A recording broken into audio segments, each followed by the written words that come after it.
It started as just another Joe Rogan episode, banter, laughter, and brutal honesty. But what came next sent shockwaves through the royal corridors. With millions watching live, Rogan suddenly uttered a phrase that no one could ever take back. "She's the dumbest Duchess." Within minutes, the clip exploded online. Twitter caught fire. Reddit turned savage. And in Montecito, Meghan Markle's team scrambled to control what was already spiraling into a global humiliation. Before we go deeper into what this really means for the royal family, make sure to subscribe so you don't miss a single update. At first, it seemed like a fleeting remark, a careless jab from a man known for unfiltered opinions. But this time, something was different. The world didn't scroll past. It froze, replayed, and shared. The soundbite spread like wildfire, carried by every social media algorithm hungry for outrage. News outlets snatched it up within minutes, packaging the clip under headlines that screamed scandal and mockery. For Joe Rogan, it was another viral moment. For Meghan Markle, it was personal. Rogan's podcast wasn't just any platform. It was the digital coliseum where reputations rose and fell overnight. His audience wasn't a niche corner of the internet, it was a global army of millions, tuned in for raw conversation and fearless confrontation. When he spoke, people listened. And when he mocked, the world laughed. That was the power. He wielded a power Meghan had spent years trying to escape. Within hours, her name was everywhere again. Number dumbest Duchess trended across social media, layered with memes, parodies, and merciless commentary. Every late-night show had a punchline ready. Commentators debated whether Rogan had gone too far, but few defended her. The internet thrives on easy targets, and Meghan has always been one. Her every gesture, every word, every emotion had long been dissected, twisted, and weaponized. But now, the ridicule has reached a new low.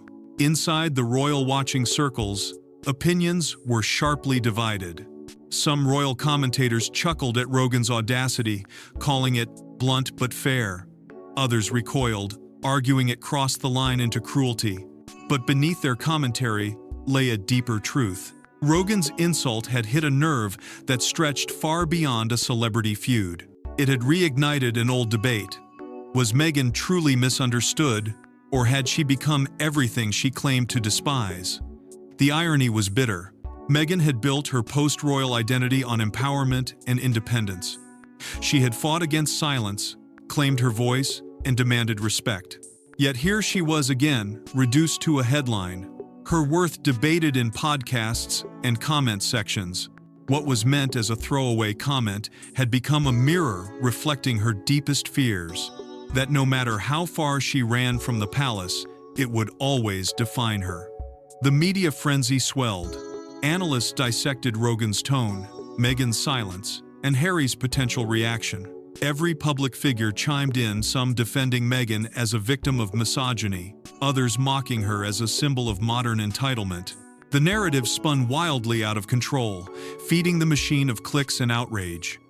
What began as a joke had become a cultural moment, one that blurred the line between entertainment and humiliation. And yet, under all the noise, a quieter storm began to brew. Those close to Meghan spoke of sleepless nights and whispered arguments.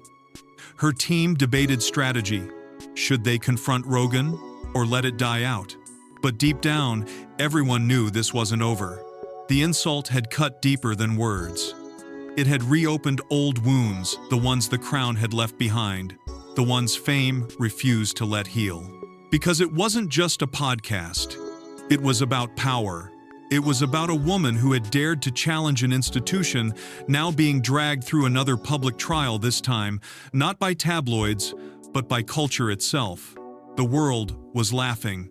But behind palace gates and Montecito's mansion walls, something much darker was brewing. The cameras didn't see it, but inside her California estate, Meghan's fury was volcanic. Sources close to her claimed she threw her phone across the room after hearing the clip. Years of criticism had hardened her, but this felt different. This wasn't a tabloid headline. This was open ridicule from one of the world's most influential voices. And Meghan, for once, wasn't just hurt. She was humiliated. For years, she had endured whispers, accusations, and the heavy weight of public judgment. But this insult cut through all layers of resilience she had carefully built. It wasn't about her title anymore, it was about her intelligence, her dignity, her very identity. In the echo of Rogan's laughter, she heard something more than mockery. She heard dismissal. To him, to the millions who tuned in, she wasn't a woman who fought for independence, she was a joke. That realization shattered something deep within her. Harry tried to console her. He spoke softly, trying to calm the storm, reminding her that this was just noise, that she'd weathered worse. But his words felt hollow. Meghan wasn't angry at Rogan alone. She was angry at the world that seemed to enjoy her downfall, that found humor in her pain. The walls of her carefully constructed peace, her Montecito sanctuary, her projects, her carefully curated public image, suddenly felt paper-thin. And for the first time in a long time, she felt small again. Those close to her recall the silence that followed. She walked in circles, eyes wide, mind racing, replaying every second of that clip. "How dare he?" she whispered again and again, as if the words themselves could rewrite what had already been said. Advisors and PR managers rushed to her side, urging restraint. They reminded her that responding directly to Rogan would only fuel the fire. But restraint was the one thing Meghan no longer had the luxury to offer. Every instinct in her screamed for confrontation. What the world didn't see was the depth of her exhaustion. She wasn't just fighting a podcast host. She was battling years of ridicule that had become her shadow. Every insult carried the weight of every headline that once questioned her worth. She had clawed her way from the British tabloid's cruelty to Hollywood's polite distance. But it always came back. The laughter, the smirk, the dismissive tone. This moment, this insult, was the embodiment of everything she feared the most, being reduced to a caricature. In the quiet of the night, after the calls ended and her team dispersed, Meghan sat alone in her study. The anger had cooled into something colder resolve. She scrolled through comments, the endless waves of mockery, and each one deepened the ache in her chest. The world's reaction was cruelly predictable. Jokes, memes, endless debates over her character. Yet buried among the noise was something else, a growing conversation about sexism, about how powerful men used their platforms to ridicule women they didn't understand. A spark she could use. Harry watched her closely, knowing that look, the one she wore when she was about to turn pain into power. But this time, he hesitated. The line between standing up for herself and reigniting another media war was dangerously thin. He urged her to wait, breathe, and think. But Meghan was done thinking. She was tired of waiting for the world to understand her side. The silence that once protected her now felt like complicity. Her team drafted statements, retracted them, redrafted again. Nothing felt sharp enough. Nothing captured the fury that burned inside her. She didn't want sympathy. She wanted vindication. And slowly, that anger began to crystallize into something strategic. Her silence wasn't submission, it was a gathering storm. Because Meghan Markle wasn't just going to defend herself. She was going to make the world listen, even if she had to burn through every illusion of calm to do it. And when she finally struck back, it wouldn't be subtle. It would shake even Hollywood's elite. 2 days later, silence broke. Meghan's team moved swiftly, but this time there would be no carefully measured statement, no diplomatic phrasing to dull the edges. The Duchess wasn't retreating, she was preparing for war. It began with a single cryptic post. A black background, a sharp caption about toxic masculinity disguised as humor, and a promise that her truth was coming. Within minutes, the world knew exactly who she was talking about. Joe Rogan had opened a wound, and Meghan was done bleeding quietly. Her message wasn't rage, it was strategy. Every word, every pause, carried intent. This wasn't about revenge, it was about redefining the narrative. For too long, Meghan had been labeled, mocked, and misunderstood. Now, she would turn the insult into a cause. Her PR team pivoted immediately, reframing the controversy as part of a larger cultural reckoning. They painted Rogan's comment not as a personal attack, but as proof of how easily powerful men could mock and diminish women who dared to challenge tradition. It was a calculated move, and it worked. Influencers, activists, and Hollywood allies rallied around her almost instantly. Major figures began posting under the newly minted hashtag number #StandWithMeghan, while feminist organizations called Rogan directly. The conversation spread beyond entertainment. It became a question of values. Was this freedom of speech or a reflection of society's double standard? For a moment, Meghan wasn't just a duchess in exile. She was the face of a movement. The same media that once mocked her was now amplifying her voice, dissecting every line of her post as if decoding a manifesto.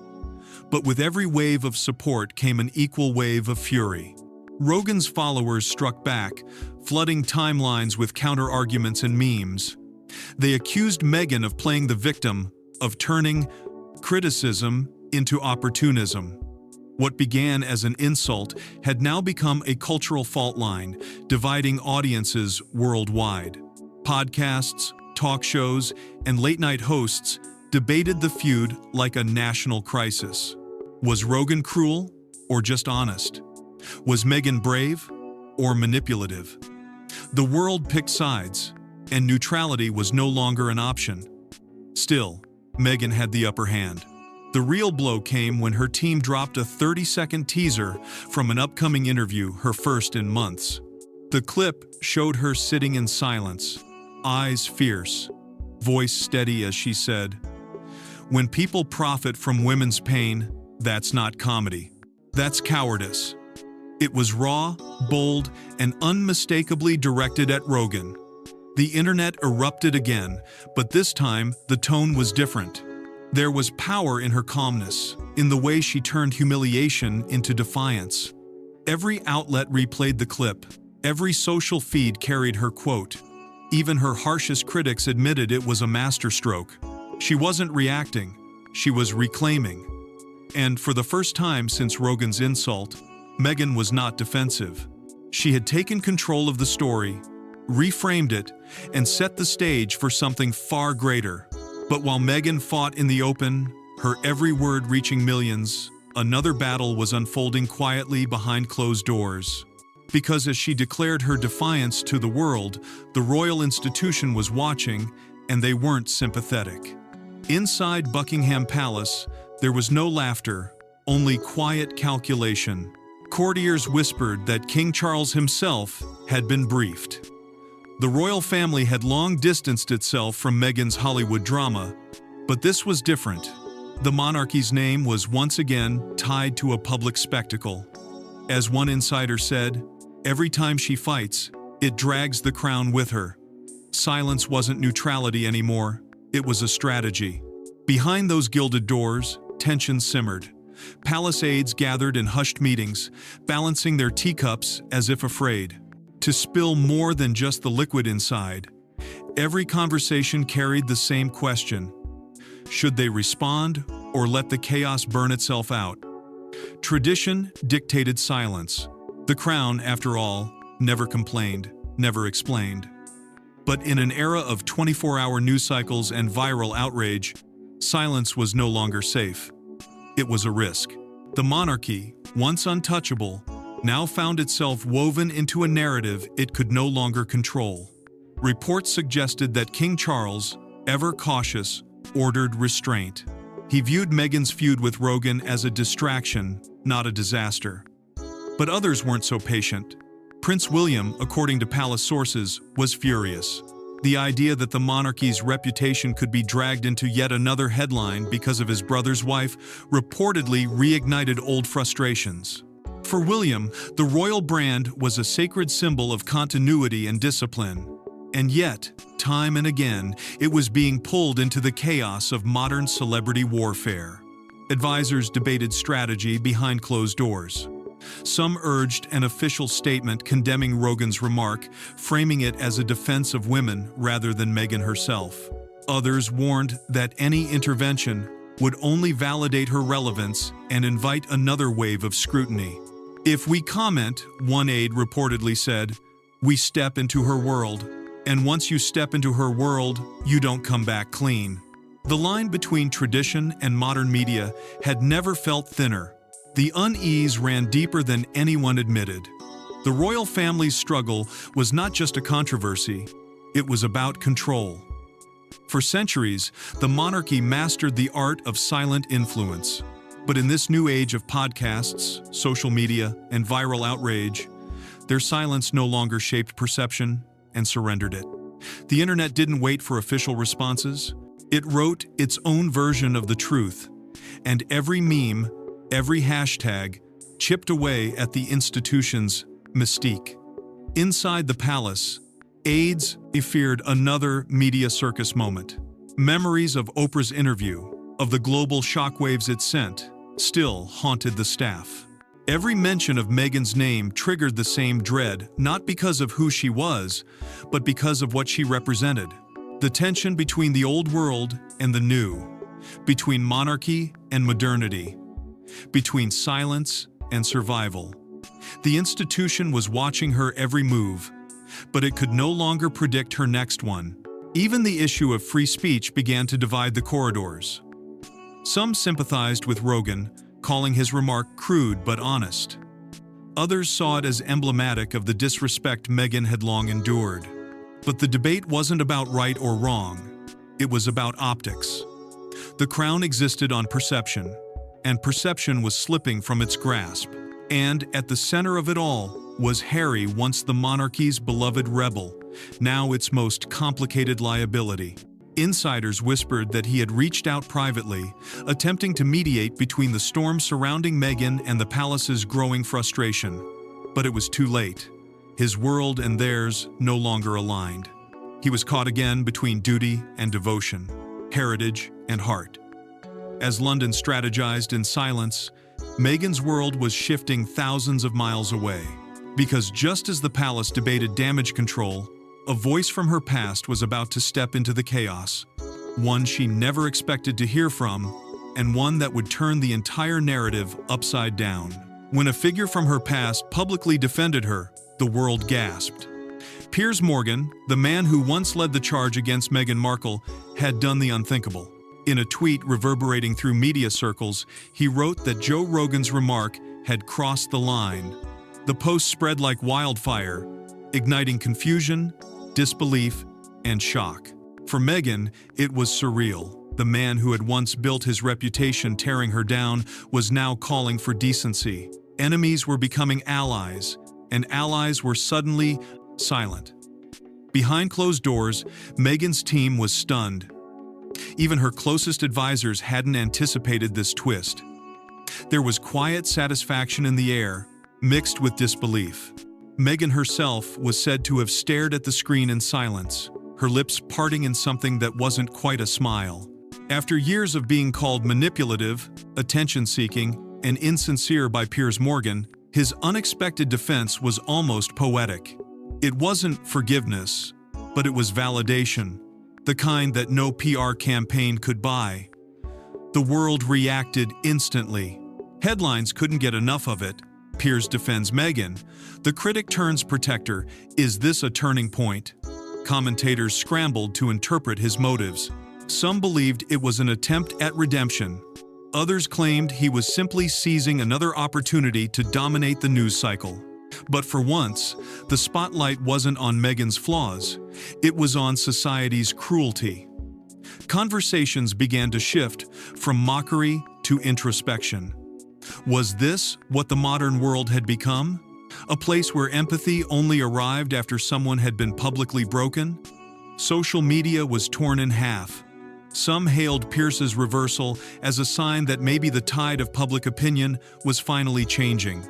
Others mocked him for hypocrisy, recalling his years of venom toward the Duchess. Yet, regardless of motive, his words carried weight. Overnight, the debate surrounding Meghan took on a new tone. She was no longer the spoiled royal dropout, she was a woman standing against ridicule. For the first time in years, the crowd was listening. Inside their house, Harry reportedly felt a quiet sense of pride. The backlash that had once painted Meghan as the enemy was beginning to turn in her favor. The noise, the endless ridicule, the cruel labels, they were losing their grip.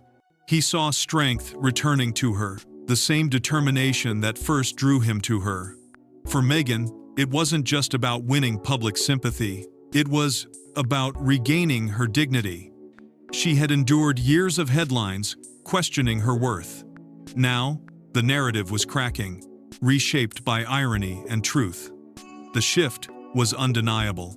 Journalists who once mocked her began to debate the ethics of media cruelty. Former critics softened their tone. And through it all, Meghan stayed silent, letting the storm work in her favor. But silence was never her endgame. It was preparation. Piers Morgan's unexpected defense had done more than vindicate her. It had reignited her confidence. Because deep down, she knew the fight wasn't over. The world had watched her take the blows, rebuild her voice, and now she was ready to use it again.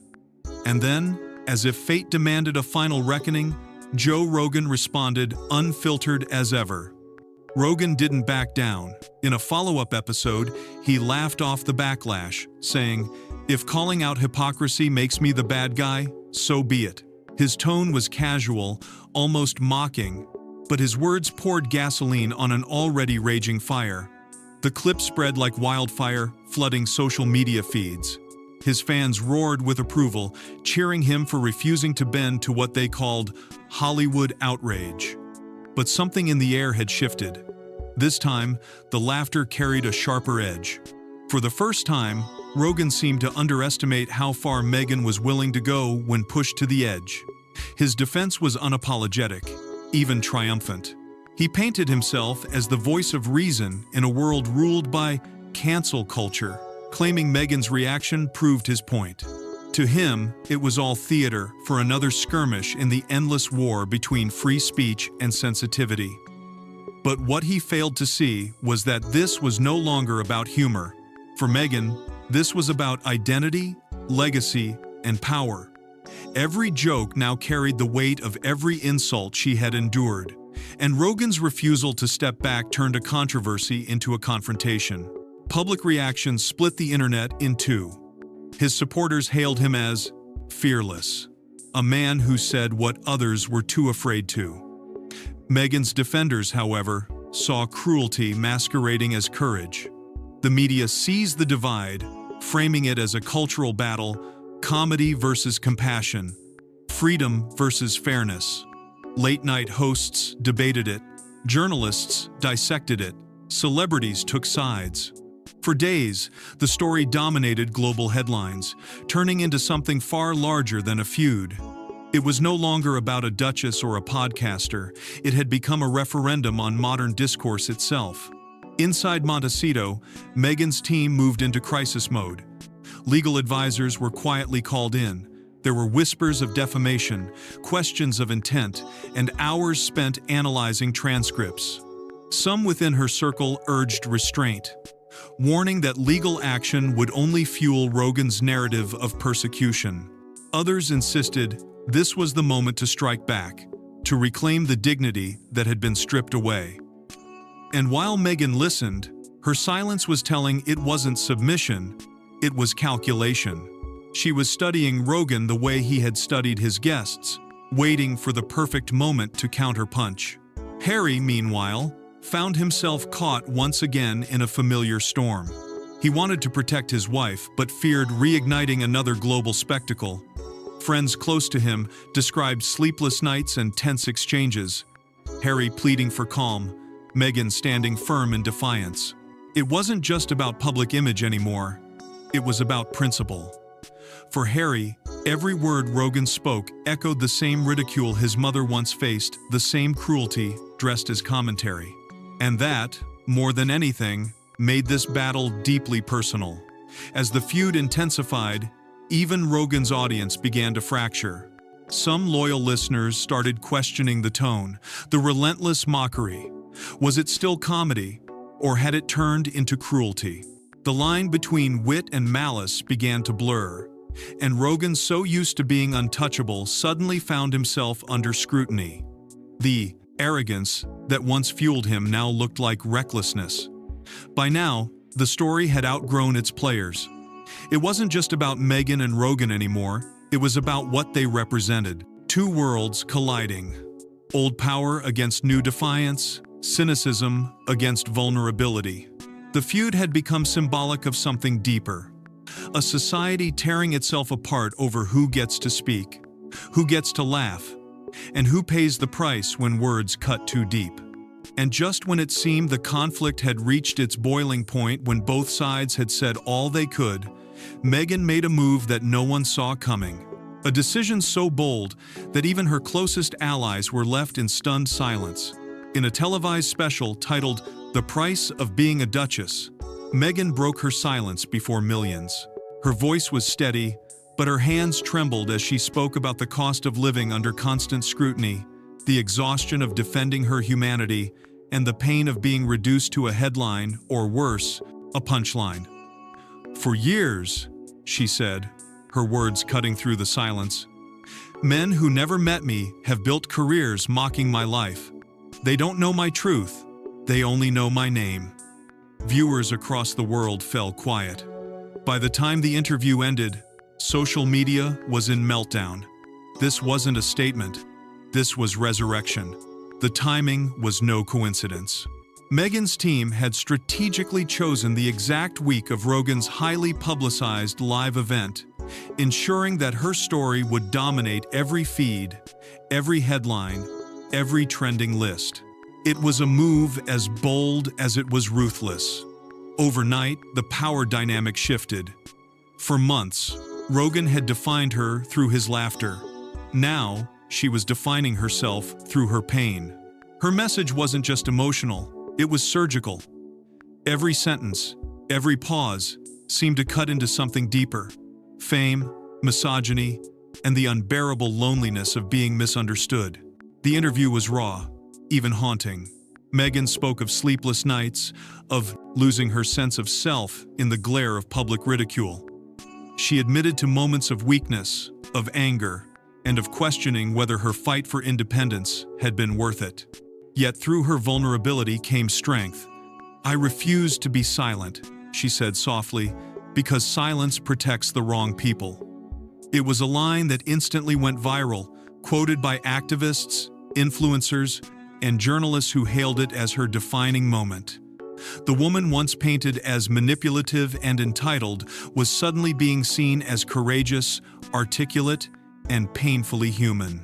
Sympathy poured like a tidal wave. Major publications reversed tone, calling it a masterclass in controlled vulnerability. Hashtags like #We Hear You Meghan and #The Price of Being Human flooded social media. Celebrities who had once stayed neutral began voicing support, describing her interview as a moment of reckoning for how society treats women in power. For the first time in years, the public seemed ready to listen, not to the caricature of a duchess gone rogue, but to the woman behind it. Still, not everyone was convinced. Critics accused her of playing the victim, of weaponizing emotion for relevance. Some said it was too calculated, too perfectly timed. But even they couldn't deny its impact. The world wasn't laughing anymore. The same media that once mocked her were now asking whether they had gone too far. The story had turned out that Meghan was no longer the subject of mockery. She was the symbol of resilience. Behind the curtain, Harry watched with quiet pride. For him, this was more than an interview. It was vindication. He'd seen the toll the ridicule had taken, the way she carried her hurt like a hidden bruise. Now, she was standing tall again, reclaiming her narrative with precision and grace. But as the applause echoed across digital screens, a chill lingered beneath the celebration. Meghan had reclaimed her power, but power always comes at a price. Because somewhere across the fader ocean, Joe Rogan was watching too. And while Meghan's words dominated the headlines, Rogan was preparing his next move, one final response that would flip the story all over again. The morning after Meghan's interview, Joe Rogan did something no one expected. There was no stage, no guests, no sponsors, just him staring into the camera. "If she's hurt, I get it," he began, his tone steady, his voice quieter than usual. "But don't play victim when you live off the spotlight." It wasn't cruel. It wasn't mocking. It was raw, stripped of the bravado that usually defined him. And with that, the entire narrative shifted. What had started as an insult had turned into reflection. Suddenly, it wasn't about one woman versus one man. It was about what happens when two people, both addicted to influence, both trapped by fame, collide in public view. For the first time, Rogan sounded human. He spoke of how fame distorts truth, how everyone believes they understand the person they see through a screen, but they don't. "We all perform," he said, "and sometimes we forget we're still people underneath." His words hung in the air, unscripted, unpolished, and strangely sincere. It wasn't an apology, but it wasn't defiance either. It was something more dangerous: honesty. And the world didn't know what to do. Within hours, the internet fractured again. Some praised him for maturity, for showing restraint where there could have been mockery. Others accused him of manipulating, softening his tone to protect his image. But beneath all the noise, one truth began to settle. The feud had lost its venom. The laughter, the anger, the mockery, all dissolved into a strange kind of silence. Audiences weren't picking sides anymore. They were thinking. Even Meghan's inner circle felt it. According to insiders, she watched the clip alone, replaying Rogan's words repeatedly. This time, there were no sharp retorts, no press releases waiting in the wings. Just exhaustion. Not defeat exhaustion. After weeks of headlines, the adrenaline had faded, leaving behind something hollow. For the first time, she didn't feel angry. She felt seen not for who she was, but for what she had become. A reflection of a world obsessed with power, validation, and pain dressed as relevance. The media, always hungry for interpretation, pounced again. Analysts and commentators began reframing the feud as something deeper, a mirror of modern culture's sickness. They asked the uncomfortable questions. When does accountability turn into humiliation? When does criticism become cruelty? And how much of ourselves do we sacrifice for attention? Suddenly, the story was no longer about a duchess or a podcaster. It was about all of us, about how fame consumes those who chase it and mocks those who try to escape it. The emotional tide began to turn. Articles that once ridiculed Meghan now questioned the morality of constant scrutiny. Podcasts that mocked Rogan's arrogance began discussing his vulnerability. For a brief moment, both the Duchess and the comedian were stripped of their armor. Two people who had spent their lives commanding attention were now quietly exposed, human and flawed in equal measure. Those close to Meghan claimed she cried that night not from humiliation, but from release. The battle had ended, and yet it left her changed. She realized that victory in the public eye was never truly victory at all. It was a transaction one that demanded pieces of her soul in exchange for fleeting validation. And though she had regained control of her narrative, she knew the price she had paid to do it. Experts called it the modern tragedy of fame. What began as a clash of egos had become a cautionary tale, proof that in the age of exposure, no one wins. Pride had been shattered, illusions dismantled. What was left was something almost poetic, a silence that said more than all the noise ever could. But as the cameras turned away and the world began to move on, one question lingered in the quiet. What happens when royalty meets reality and neither wins? Weeks later, the headlines faded, but the tension didn't. The chaos that once consumed the news cycle had finally gone quiet, leaving behind an eerie calm, the kind that follows after a storm, tears through a coastline, and leaves the air still heavy with salt and memory. Meghan withdrew from the public eye, canceling appearances and disappearing from the stage she had once commanded so effortlessly. The woman who had spoken with fire and conviction now retreated into silence, a silence that felt both peaceful and suffocating. For the first time in months, the cameras stopped clicking, but the world's gaze didn't truly turn away. Rogan, meanwhile, moved forward as if nothing had happened.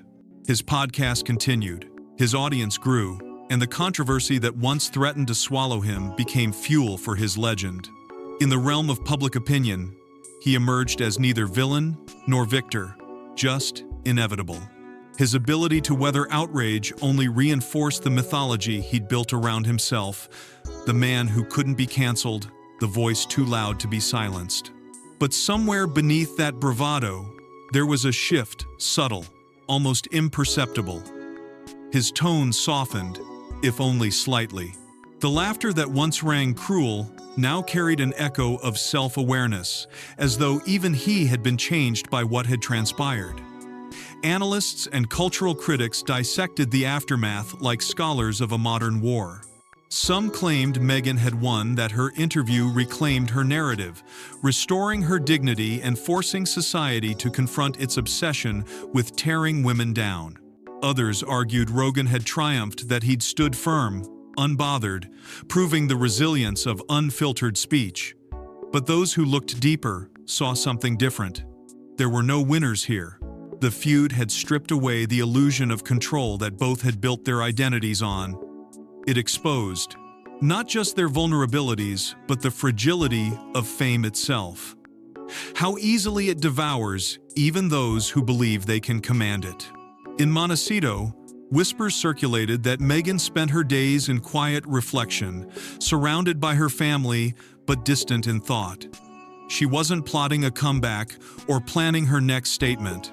She was, for once, still. Those close to her described her as contemplative, even serene, as if she had finally accepted that peace doesn't come from being understood, it comes from no longer needing to explain yourself. The woman who once lived to defend her story had finally learned the power of stepping back. But beneath that calm was an ache that never truly left. She had fought for her voice, yet now that she had it, the world's noise made her question whether it had been worth the battle. Rogan, too, moved on to new conversations, new provocations, yet, every now and then, when his guests spoke of fame or public image, he would pause that brief flicker of reflection, betraying a memory he couldn't quite shake. The feud had been brutal, exhausting, and deeply human. Two figures from vastly different worlds had collided, and both had walked away scarred, enlightened, and strangely alike. The media lost interest, but the internet did not. Old clips resurfaced, interviews replayed, quotes taken out of context, then reinterpreted years later. The argument lived on in fragments, not as a scandal, but as a cautionary tale. Fame, people realized, isn't a crown you wear proudly. It's a beautiful, glittering, and impossibly heavy chain. And once you put it on, you never truly take it off. Fade out, the world moves on, but the internet never forgets.